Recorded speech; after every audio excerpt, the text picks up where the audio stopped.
Alors, l'idée de l'exposition est née de la proposition du musée Ariana. Le musée a une activité culturelle très dynamique et les vitrines changent périodiquement. Et en plus, là, l'Ariana a une initiative qui évidemment me plaît. Elle a fait appel à un intervenant extérieur qui a un regard sur les collections depuis longtemps.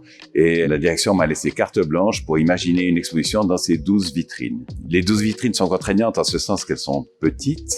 Et comme j'aime bien raconter une histoire, tout de suite, j'ai vu que 12 vitrines, ça faisait 12 décennies, donc depuis 1900 jusqu'à maintenant. Et chaque vitrine raconte une décennie en utilisant à la fois les réserves de l'Ariana et une collection qui m'est personnelle. En mélangeant les deux, on essaie de raconter un peu l'histoire des arts décoratifs.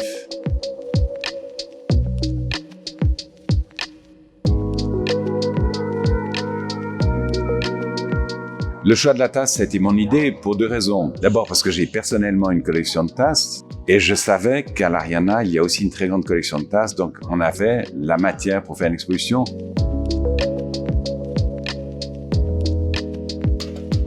Alors, le XXe siècle est intéressant au niveau des arts décoratifs parce qu'on voit une grande évolution. Il y a, avec l'exposition de Crystal Palace à Londres dans les années 1850, il y a l'arrivée des expositions universelles, internationales, et toutes ces expositions ont pour but de promouvoir l'industrie et la création dans les différents pays. Et tout d'un coup, la création se voit stimulée par ces expositions. Au XXe siècle, on a vraiment un foisonnement d'idées qui apparaissent, relayées par l'industrie, puisque les tasses sont très souvent produites par l'industrie, et l'industrie est très demandeuse de nouveautés, donc ça fonctionne bien ensemble. D'ailleurs, c'est un des fils rouges de l'exposition, c'est les expositions nationales ou internationales qui sont là pour relayer auprès du public toutes les créations, toute la nouveauté.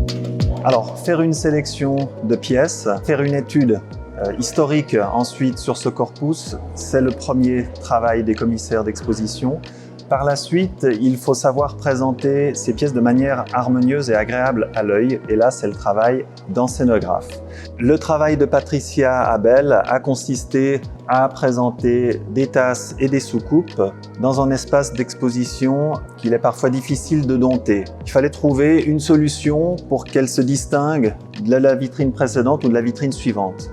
Patricia Abel a travaillé sur des nuanciers historiques et elle a pu trouver en fait les couleurs qui étaient majeures à telle ou telle décennie. Alors le XXe siècle commence avec le triomphe de l'Art Nouveau, qui se voit surtout à l'exposition internationale des arts décoratifs à Paris en 1900. C'est vraiment l'explosion d'un style qui va disparaître très rapidement. On peut considérer qu'avant la guerre de 14, le style Art Nouveau est déjà passé de mode. L'entre-deux-guerres verra le style art déco avec différentes tendances suivant les pays, et on peut considérer que la seconde moitié du XXe siècle est caractérisée par un style, je dirais, international qui a tendance à s'unifier un peu partout. Ça, ce sont les grandes lignes. Alors, j'ai plusieurs décennies de prédilection. Je vais vous parler pour ma part de la vitrine qui présente la décennie des années 80.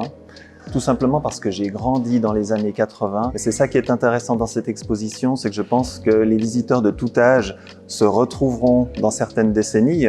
Pour la décennie 1980, ce qui m'intéresse, c'est que c'est une décennie charnière à bien des niveaux, c'est-à-dire qu'en termes d'art décoratif, pour les tasses et les soucoupes qui nous intéressent, vous trouvez des décors qui sont très prononcés, très marqués, très datés années 80, avec des couleurs, des formes et des designs vraiment exubérants.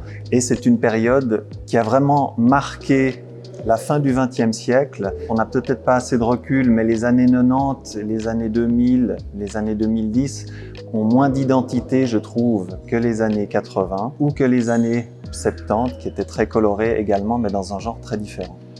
Alors, ma décennie de prédilection, c'est vraiment le début du siècle, là où on voit l'Art Nouveau dans sa plus belle expression. C'est intéressant parce qu'à l'époque, chaque pays avait un style, un type d'expression qui est aisé à reconnaître et qui fait qu'il n'y a pas encore de standardisation comme on verra dans la seconde moitié du XXe siècle. On voit aussi le travail ne devait pas coûter très cher, donc il y a des performances techniques extraordinaires, il y a des tasses d'une grande virtuosité. D'ailleurs, le musée en a une tasse hollandaise qui est vraiment folle de technique et qui est absolument inutilisable, mais un bijou à regarder et à prendre entre les mains quand on peut.